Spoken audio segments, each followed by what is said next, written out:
Both on this episode and last one, you referenced your son a bunch. Do you have any insights into how you've been able to raise a kid that you not just love, but you enjoy being around?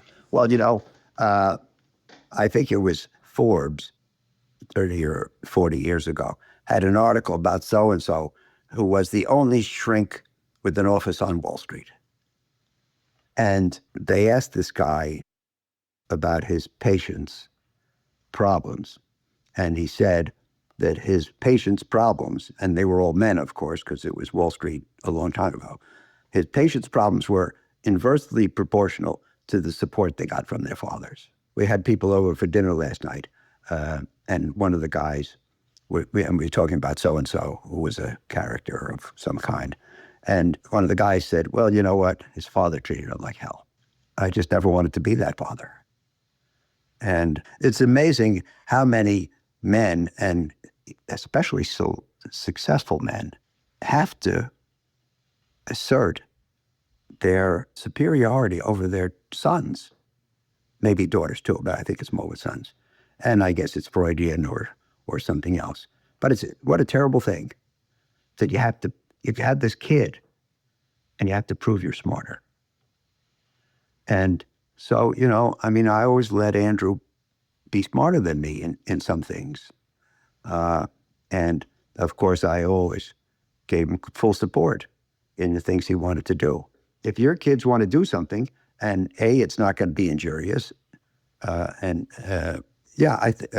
maybe there's no B, let them do it.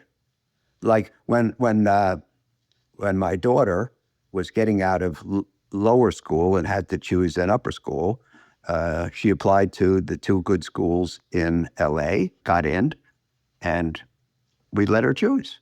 My wife and I had a sense for which one we wanted her to go to, but we concluded that, like I always say, we could be wrong.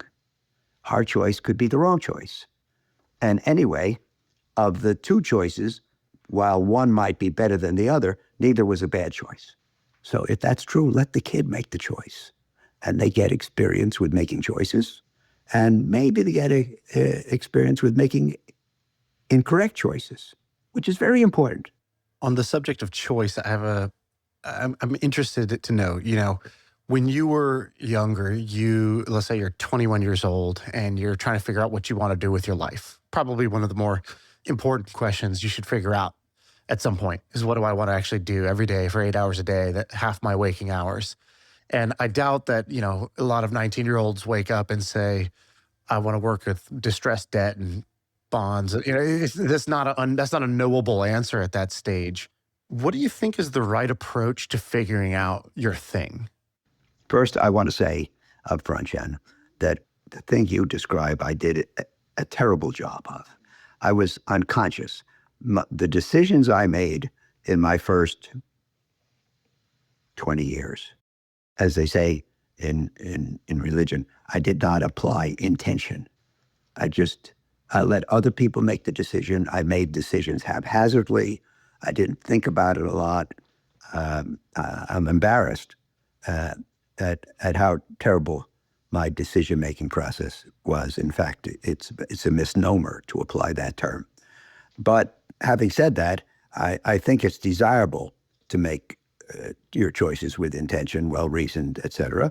And what I tell kids is, my favorite quote is from a writer named Christopher Morley, who said, there's only one success: to live your life your own way. I think it's a beautiful quote. I go to Wharton and Harvard and all these places, and Columbia. And I say, the fact that you're in this room probably means that you can live your life your own way. You probably have what it takes to live your life your own way, intellectually and work ethic and so forth. But you have to figure out what it is. That's the hard part. Who are you? And what I say to them is, try to find something that will play to your strengths, avoid your weaknesses, and make you happy. What that means is, well, that sounds obvious. Well, who the hell wouldn't follow that instruction? Well, the answer is, what it means is, you can't let your friends decide what you should do. You can't do things because your friends are doing them. You can't let society decide what you should do. You can't let your parents decide what you should do. You have to think it out for yourself. Having said that, it's very difficult because it's hard to know yourself. And we know that in 20 years, you'll be a different person. How can you make a decision today on what will make that person happy? Very difficult, but you got to try. That's my advice, which I didn't take when I was a kid, and I was derelict, but I got lucky. Well, you eventually did become, as you described, living well-intentioned. Yes. Something must have changed. Do you remember, did you do any exercises to become that way? Not that I recall. I think part of it, and I said for the next 25 years, I didn't do it. That took me up till roughly 95, which is when I left with Bruce to start Oaktree. That was really... That's so interesting. Wait, so you think that up until the age of 50 or 49, you were floating or living according to other people? Well, not just that, but just not making good decisions, conscious decisions. Why did I go to Citibank Investment Research Department when I got out of the University of Chicago in 1969? Because I had a good summer there the year before. Why did I move from the Equity Research Department to the Bond Department? Because my work in equity research was unsuccessful and I was told to get out. Why did I move to California in 1980? Sunshine, palm trees. I just can't claim that I was making good decisions. I got sent to the bond department at Citibank in 1978. And 3 months later, the head of the bond department calls me up. Since I didn't have that much to do, I was fairly idle. And he says, there's a guy named Milken or something in California, and he deals in something called high yield bonds. Do you think you can figure out what that means?